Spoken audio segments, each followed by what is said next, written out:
Before we dive into today's video, I want to tell you about an insane deal happening right now.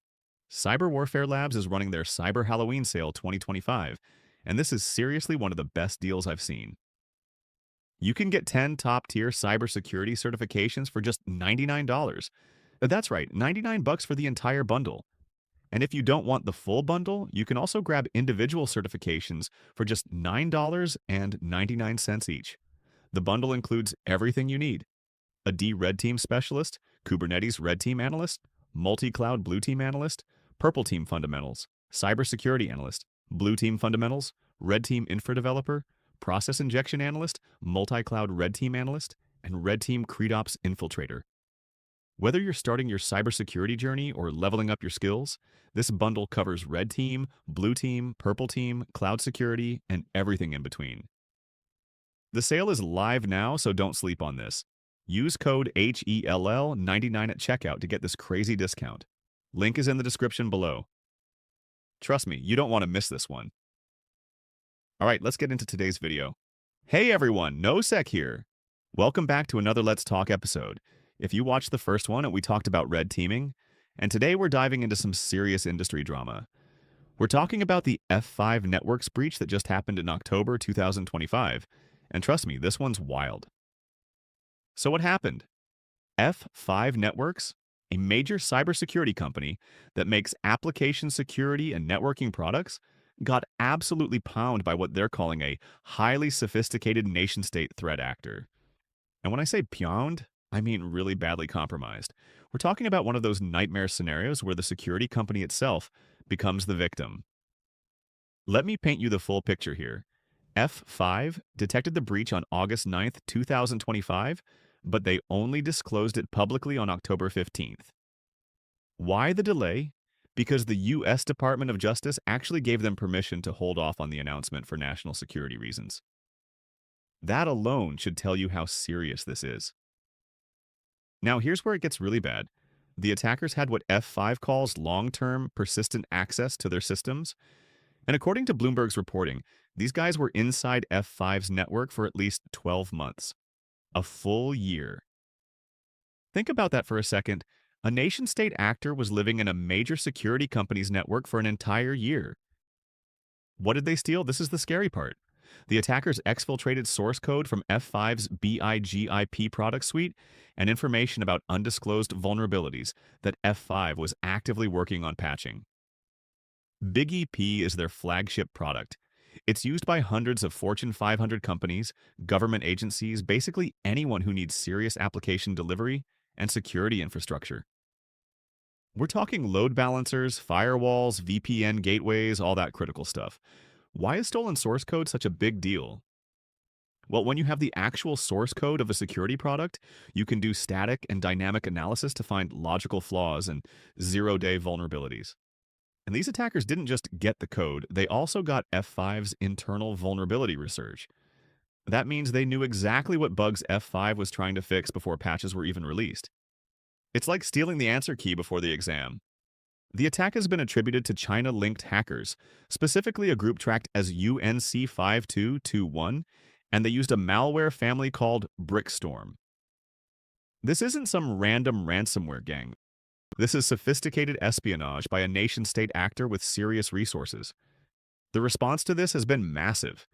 The U.S. Cybersecurity and Infrastructure Security Agency, CISA, immediately issued Emergency Directive ED 26-01. That's the highest level of alert they can issue.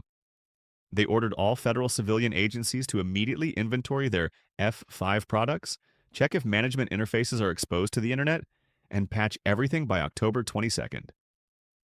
The UK's National Cybersecurity Centre also issued urgent warnings, and the market reacted too. F5's stock dropped 12% in a single day after the announcement. That's their worst day since 2022. For a cybersecurity company, having your stock tank because you got hacked is basically the ultimate embarrassment. Now here's what really makes this scary from an industry perspective. There are over 600,000 F5 BIG/IP instances exposed to the internet right now, according to Cortex Expanse. That's 600,000 potential targets. And the federal government is scrambling right now to figure out if any agencies have been compromised through their F5 products. Agencies like the Department of Justice, Homeland Security, Veterans Affairs, they all use F5 products. F5 says they have no evidence that their software supply chain was tampered with, and independent audits by NCC Group and IO Active confirmed that. But think about the downstream effects here. Even if F5's build pipeline wasn't compromised, the attackers now have detailed knowledge of how big IP works internally. They can find new zero days, develop targeted exploits, and potentially compromise any organization using these products.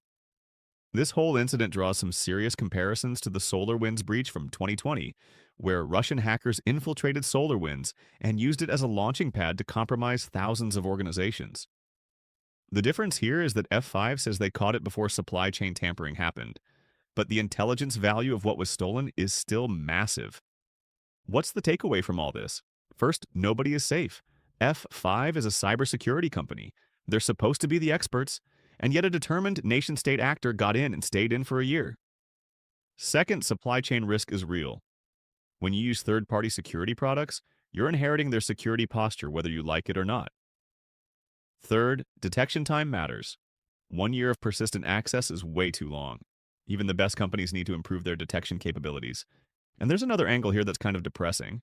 CyberWarFare, the agency coordinating the federal response, is currently dealing with massive layoffs, forced reassignments, and furloughs due to government budget issues.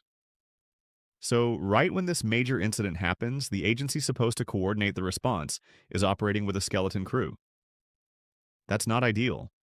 F5 has released patches for multiple vulnerabilities, including some critical ones with CVSS scores of 8.7 and 8.8. If you're running any F5 products, you need to patch immediately and start threat hunting in your environment. F5 even released a specific threat hunting guide to help organizations detect if they have Brickstorm malware in their systems. The bigger picture here is that we're seeing a pattern. Nation-state actors are increasingly targeting technology companies, not just for financial gain, but for strategic intelligence. By compromising a security vendor, you get a force multiplier effect. You can use that access to pivot to their customers, you can use their code to find vulnerabilities in products used worldwide, and you can undermine trust in critical security infrastructure. This is the new reality of cybersecurity in 2025. It's not just about protecting your own network anymore. You have to think about your entire supply chain, your vendors, your third-party dependencies. Because when a company like F5 gets breached, it's not just their problem. It becomes everyone's problem who uses their products. So what do you think? Is this just the cost of doing business in cybersecurity, or do we need better regulations around supply chain security? How do you even defend against a determined nation-state actor with unlimited resources? Drop your thoughts in the comments. If you found this breakdown useful, hit that like button and subscribe for more industry analysis. Next time, we'll dive into another cybersecurity controversy, because trust me, there's no shortage of drama in this industry. All right, guys, stay safe out there and happy hacking.